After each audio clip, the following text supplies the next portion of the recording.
La península ibérica, en la segunda mitad del siglo XV, era un mosaico de reinos independientes. Esta región, rica en historia y cultura, estaba dividida en varias entidades distintas, cada una con su propia identidad y gobierno únicos. Los más prominentes eran Castilla, Aragón, Navarra, Portugal y el Emirato Musulmán de Granada. Estos reinos coexistían en un delicado equilibrio, a menudo marcado por periodos de paz incómoda y conflictos intermitentes. El panorama político era un mosaico complejo, influenciado por siglos de guerras, alianzas y fronteras cambiantes. Castilla, Aragón, Navarra, Portugal y el Emirato Musulmán de Granada coexistían, a menudo en un estado de paz incómoda salpicada de conflictos. Las relaciones entre estos reinos estaban moldeadas por una mezcla de rivalidad y cooperación. Las rutas comerciales cruzaban la península, trayendo no solo mercancías, sino también ideas e influencias culturales. A pesar de las frecuentes escaramuzas y batallas, existía un sentido compartido de herencia que conectaba estos diversos reinos. Esta fragmentación, un legado de la Reconquista cristiana de la península de manos de los moros que duró siglos, había moldeado el panorama político y cultural.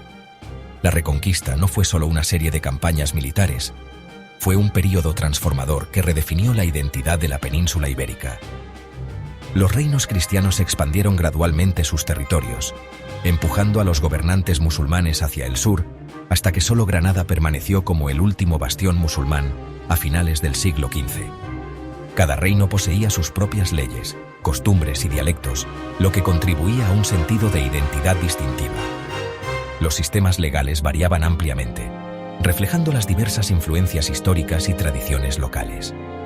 Las prácticas culturales, desde festivales hasta tradiciones culinarias, mostraban el rico tapiz de la vida en la península ibérica.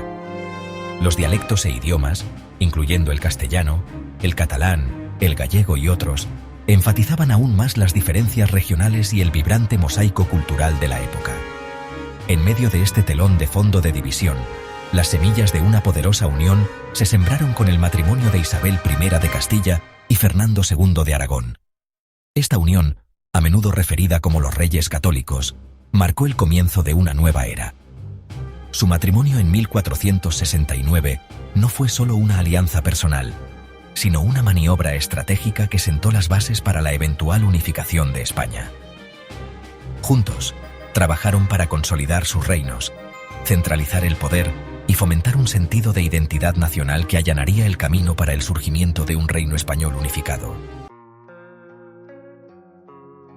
Isabel de Castilla, una mujer de inquebrantable determinación y profunda convicción religiosa, ascendió al trono castellano tras un período de agitación política. Fernando, heredero de la corona aragonesa, poseía una mente política astuta y una profunda comprensión de la diplomacia. Su matrimonio en 1469, aunque motivado por la conveniencia política, resultó ser un acontecimiento crucial en la historia ibérica. Fue una unión que alteraría para siempre el destino de España, preparando el escenario para el surgimiento de un reino unificado y poderoso. La unión de Isabel y Fernando no estuvo exenta de desafíos. Su matrimonio se encontró inicialmente con resistencia tanto dentro de Castilla como de Aragón. Los poderosos nobles, recelosos de las implicaciones de tal unión, amenazaron con socavar su autoridad. Sin embargo, Isabel y Fernando, demostrando una notable perspicacia política, navegaron estas aguas traicioneras con habilidad y determinación, consolidaron su poder, sofocando la disidencia interna y asegurando sus respectivos tronos. El escenario estaba listo para la creación de una España unida. Uno de los aspectos más controvertidos del reinado de los Reyes Católicos fue el establecimiento de la Inquisición española en 1478. Motivados por el deseo de asegurar la uniformidad religiosa dentro de su reino recién unificado, Isabel y Fernando se embarcaron en una campaña de persecución contra aquellos considerados herejes, principalmente judíos y musulmanes. La Inquisición, con sus tribunales y autos de fe, proyectó una larga sombra sobre la historia de España. Mientras que algunos argumentan que fue un mal necesario para consolidar el poder, otros lo condenan como un capítulo brutal de intolerancia religiosa. Sección 5. La conquista de Granada, completando la Reconquista. En 1492, tras una campaña de una década, las fuerzas de Castilla y Aragón capturaron Granada, el último bastión musulmán en la península ibérica.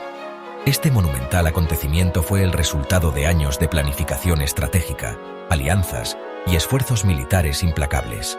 La caída de Granada no fue solo una victoria militar, sino también un hito cultural y religioso significativo. Simbolizó el fin de siglos de dominio musulmán en la región y el restablecimiento del dominio cristiano. Esta victoria marcó la culminación de la Reconquista, un acontecimiento trascendental que resonó en toda la cristiandad. La Reconquista había sido un proceso largo y arduo que abarcó más de 7 siglos, comenzando con la batalla de Covadonga en 718. La toma de Granada se celebró con gran fervor en toda Europa, vista como un triunfo del cristianismo sobre el Islam. Fue un momento decisivo que configuró el panorama religioso y político del continente. La conquista de Granada cimentó el estatus de los reyes católicos como campeones de la fe y solidificó aún más su control sobre el poder. Fernando e Isabel, conocidos como los Reyes Católicos, fueron aclamados como héroes. Su matrimonio había unificado los reinos de Castilla y Aragón, y sus esfuerzos conjuntos en la Reconquista habían fortalecido su gobierno. Ahora eran vistos como los defensores del cristianismo, y su influencia se extendía mucho más allá de las fronteras de España. También allanó el camino para el surgimiento de España como una importante potencia europea, con nuevas riquezas y recursos a su disposición. El descubrimiento del Nuevo Mundo por Cristóbal Colón, patrocinado por los Reyes Católicos, pronto siguió en el mismo año. Esto marcó el comienzo de una era de exploración y expansión que condujo al establecimiento de un vasto imperio español. La riqueza de las Américas fluyó hacia España, financiando nuevas conquistas y consolidando su posición como fuerza dominante en la política europea y los asuntos globales. Sección 6. Lenguaje y poder. El auge del castellano. La unificación de Castilla y Aragón bajo Isabel y Fernando tuvo un profundo impacto en el panorama lingüístico de la península ibérica. Este acontecimiento monumental a finales del siglo XV no solo marcó el comienzo de una nueva era política, sino que también preparó el escenario para una transformación lingüística. El matrimonio de estos dos poderosos monarcas unió diversas regiones, cada una con sus propios dialectos e idiomas, bajo una sola corona. Esta unificación requería un idioma común para facilitar el gobierno y la administración en todo el reino recién formado. El castellano, el dialecto de la dominante corte castellana, ganó prominencia como lengua de la administración, el comercio y la cultura. No era solo una cuestión de conveniencia, sino una decisión estratégica para consolidar el poder y asegurar una comunicación eficaz en todo el reino. La elección del castellano estuvo influenciada por su tradición literaria ya establecida y su uso en documentos legales y administrativos. Como resultado, el castellano comenzó a eclipsar otras lenguas y dialectos regionales, convirtiéndose en la lengua franca de la península ibérica. Los Reyes Católicos promovieron el uso del castellano, reconociendo su potencial unificador en su reino recién forjado. Publicaron decretos reales y políticas que fomentaban el uso del castellano en todos los asuntos oficiales, desde los procedimientos judiciales hasta los acuerdos comerciales. Esta promoción deliberada del castellano fue un factor clave en su difusión y estandarización. Los monarcas comprendieron que una lengua unificada ayudaría a crear una identidad nacional cohesionada, crucial para mantener su poder y control sobre las diversas regiones de España.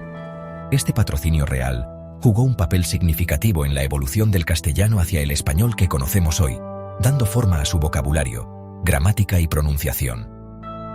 Una de las contribuciones más notables a este proceso fue la publicación de la Gramática de la Lengua Castellana de Antonio de Nebrija en 1492, la primera gramática de una lengua europea moderna. Esta obra sentó las bases para la estandarización del español, proporcionando reglas y directrices que ayudaron a formalizar la lengua. Con el tiempo, el castellano continuó evolucionando, influenciado por diversos factores culturales e históricos, pero el trabajo fundamental realizado durante el reinado de Isabel y Fernando fue instrumental en su desarrollo. Sección 7. Una asociación compleja. Amor, deber y discordia. Si bien su reinado estuvo marcado por logros notables, la relación personal entre Isabel y Fernando fue un complejo tapiz tejido con hilos de amor, deber y ocasional discordia. Sin duda estaban unidos por una ambición compartida para su reino, pero sus personalidades individuales e instintos políticos a veces chocaban. A pesar de estas diferencias, permanecieron unidos por un profundo respeto mutuo y una visión compartida de una España unida y poderosa. Sección 8. El legado de los Reyes Católicos. Una mezcla de cosas. El legado de los Reyes Católicos es complejo y a menudo contradictorio. Sentaron las bases de una España unificada, dando paso a una era de poder e influencia sin precedentes en el escenario mundial. Su patrocinio de la exploración condujo al descubrimiento del Nuevo Mundo, cambiando para siempre el curso de la historia de la humanidad. Sin embargo, su reinado también estuvo marcado por la intolerancia religiosa, la expulsión de judíos y musulmanes, y la brutalidad de la Inquisición española. Sección 9. Conclusión. El impacto duradero de una unión real. La unión de Isabel y Fernando fue un acontecimiento crucial en la historia de España.